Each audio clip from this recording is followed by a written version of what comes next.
Have you heard of any of these ships being in any other countries?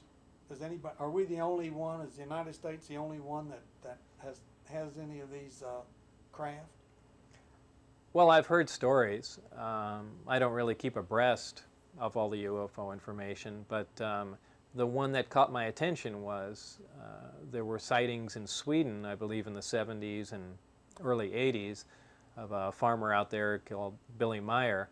And the reason that caught my attention is the craft looks exactly like the one that I was working on. He has some fantastic photographs of it.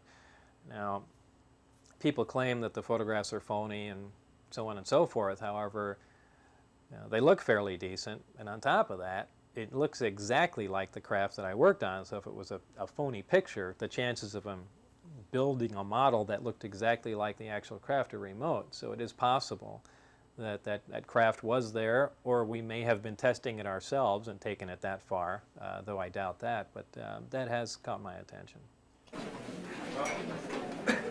Back when you were talking about low-level flight, you were talking about wobble.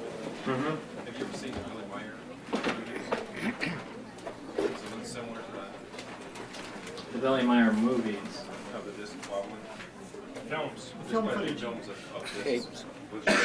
I don't think I've ever seen any motion. Yeah, he's got some that fly around a tree, and they've got some. Oh wait, I did see that. Yeah, I did see that. And there's some other hovering ones where they wobble. You know what's strange about the Billy Meier photographs? That the discs, that one of the ones he took a picture of, looks exactly like the one that I looked on, but yeah, I'm certainly not an expert in the field, but some of those look unbelievably fake. And I can't, especially the thing with it flying around the tree. I mean, boy, it looks like it's hanging from a string. But, you know, but why would he do that if he had some authentic pictures? And you know, I don't know. I have mixed feelings about that. This is really just a comment because you mentioned how you feel about Billy Meier, that whole scene, but you said that the craft that you worked on looks just like the craft that from the Billy Meier case. One of them, yeah.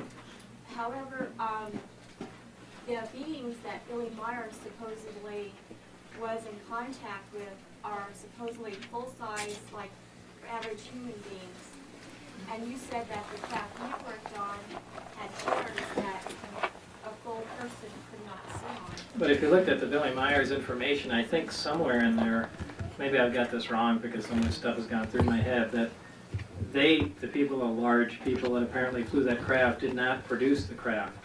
They think Billy Meier said it was obtained from creatures that were 2 meters tall or 1 meter tall or something along those lines. Which craft is that? The craft that they... The Billy Meier's. The case from Billy Meier? Yeah. Well, they claim that they were operating the craft during those contacts. Well, so were our guys for that matter, so I imagine they could be retrofitted, but, you know, I don't know, I can't go either way. I know the one that I worked on was small and was certainly uncomfortable for, you know, anything in the area of 5 to 6 feet to walk around in. Now again, I am the only person on the planet with these images here. And as you can see, this UFO is also a hoax. It is actually made this way. What it is it's a photograph of 2 dinner plates inverted upside down with a cereal bowl on top of it. And it is what we call tabletop photography. And again, these are the original photos, folks. Billy Meier doesn't have them anymore.